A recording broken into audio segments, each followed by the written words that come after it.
So yun mga ka-reader, magagawin na naman tayo. Ito CB110 yata to. Magatin lights, ayan o. Alam ko CB110 to eh. Honda CB110. Ang common na problema nito mga reader is yung nababasa yung pinaka main line niya ng wiring.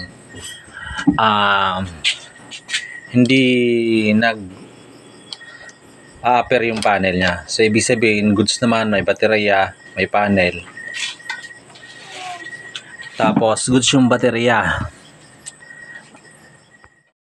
Pangalawang issue pa nito mga ka-reader na panood ko, yung galing pulser papunta doon sa socket nagpuputol. So pag ganun mga ka-reader, kailangan natin ng mga tester at test light. So dito sa problema nito mga ka-reader, goods yung baterya. So ibig sabihin okay yung wiring, yung pinaka main wiring niya. Minsan kasi yung ibang issue nito CB110, nagpuputol sa may wiring, sa may pulser good naman. Kasi ito ang problema mga ka-reader oh. Ayan oh. Oh. Okay yung compression, matigas pa nga eh. Sadyang di lang talaga nag-i-start. Tinignan ko na rin yung mga ka-reader yung kuryente nito, yung sa spark plug. Okay naman yung kuryente, okay rin yung spark plug. Sa itong gagawin ko, bukas ko na ito gagawin mga ka-reader kasi gabi na rin. Clean carb ko muna to. Tapos kapag hindi talaga sa clean carb, hahanap tayo ng iba pang problema. Ano mga ka-reader tatlo lang naman kasi yan eh. Yung kuryente, tapos yung gasolina. At sumunod, yung pangatlo yung compression. Compression, kuryente, gasolina. Para mapatakbo natin ng isang motorsiklo. So mga ganitong motor mga ka-reader, ano to? Battery operated na itong motor na to. CB110. Mas maganda-ganda yata dito yung CB125. Hindi ako nagkakamali mga ka-reader. Ito, bukasan natin tirahin to. Clean carb ko muna. Kasi kung makikita nyo mga ka-reader, ayan talaga oh. Ayan yung carb nyo oh. Naglalatik na talaga. Sabi din ng may-ari na ulan na lang daw to. Pero try natin. Pag hindi sa carb, hanap tayo ng ibang problema pa nito. Kung nakatulong tong vlog na to mga ka-reader at may kapareho kayo ng motor o same kayo ng motor na to, yung susunod na gagawin ko rito makatulong sa inyo mga ka-reader. Follow na rin ako kung sa Facebook mo ito napapanood at kung sa YouTube naman, pa-subscribe, pa-share para makatulong sa iba. Pakita ang notification bell para sunod na upload ko manonotify ka. At kung meron pa kayong alam na issue about the CB110, CB125, comment na lang kayo sa baba.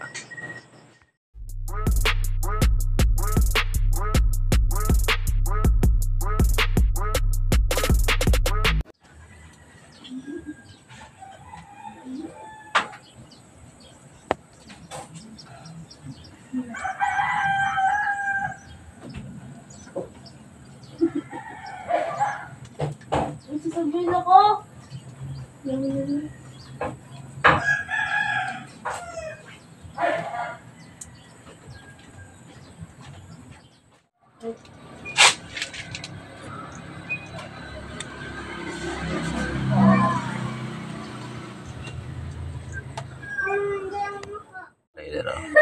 Kaya dito nilalagyan ng beta gray nasusunog kasi ng gasolina yung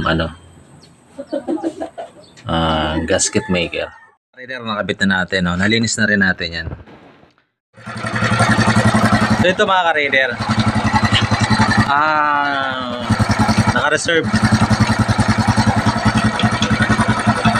naka-reserve siya. Ang problema nito mga ka-reader, ayan, nakikita nyo yung gasket dito mga ka-reader, yung gasket na rubber masyadong UP na. So palitan na to ng gasket, repair kit. Ayan, galing yan dito mga ka-reader sa may galing sa gilid, yung gasket yan palitan na.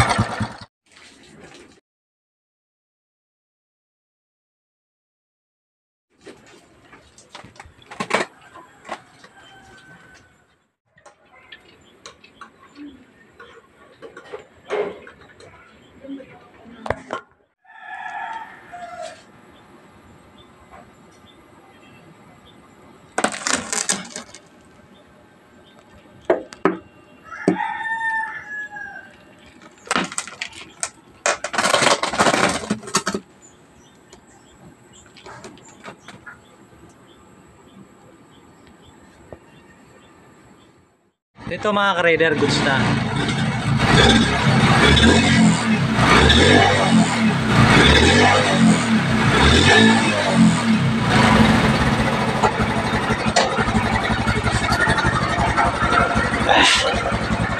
Nagawa natin ng paraan mga ka-rider yung sa paso niya. Ay, wala nang leak. Yung minor okay na rin.